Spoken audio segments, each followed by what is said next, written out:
Bad Words. Geoffrey Giuliano and Twilight, 1953-1971. Written and narrated, Geoffrey Giuliano.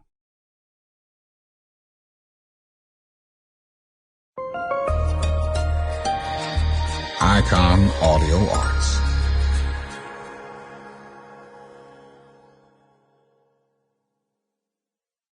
Part 1. What follows are glimpses of the book with which luck and perseverance will one day become my autobiography. Right now, these are only passages of time I experienced long ago, as filtered through my current conscious state. Herein are roughly the first 3 chapters of my story, in a much abbreviated fashion, as well as a few kind words from friends and the varied appendices of writing by others about myself over the years. I have released this ambitious teaser ahead of the real deal for 2 reasons. 1. I found a great little studio around the corner from the Gaudiya Math ashram in which I'm staying in Vrindavan circa 2019 on pilgrimage battery recharge mode.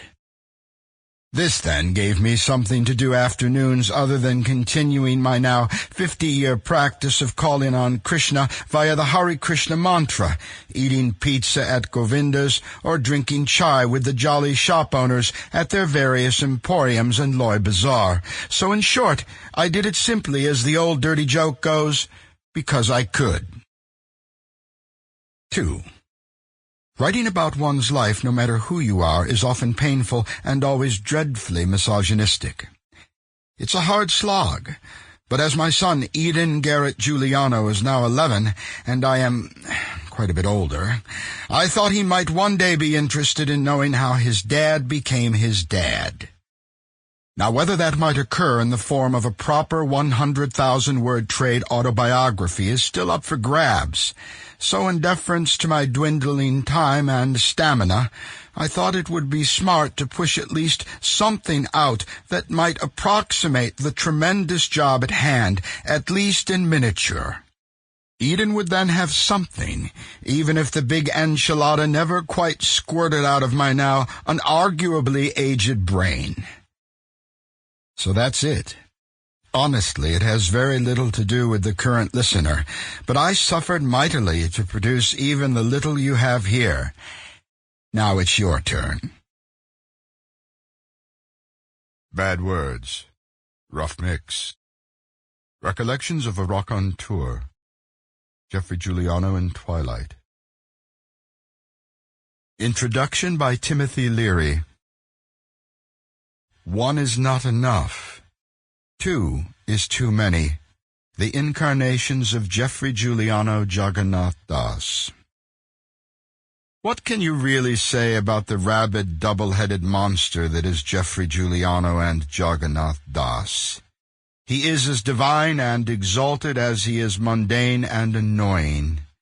He is as persistent as he is ambitious, but with the stout heart of a good devotee. He feeds the poor in India, and his wife Vrinda will slow walk you to death's door if he owes you even a few bucks. I once described him as a very large polar bear in a very small igloo. He is a mass of intriguing contradictions and subtle inspiration in the body of a linebacker.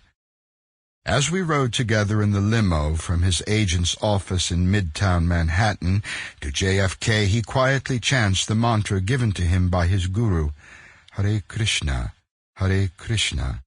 I reach over and pat his leg. He is a sweet man. He is a terrible monster. A keen conversationalist and a thoughtful yogi. He brought me to New York to do a book on the history of psychedelia. We didn't get the deal, but I showed him the beauty of the cracks in the sidewalk on Broadway, and he made me laugh more than most. Giuliano Dasa is a powerful medicine, but only to be taken in very small doses. At the end of a very long day together, I sit on the airplane with a black mask over my eyes and let my mind find a place for him as an esteemed colleague, and in my heart as an ardently good and decent man. He is a mountain of Sample complete. Ready to continue?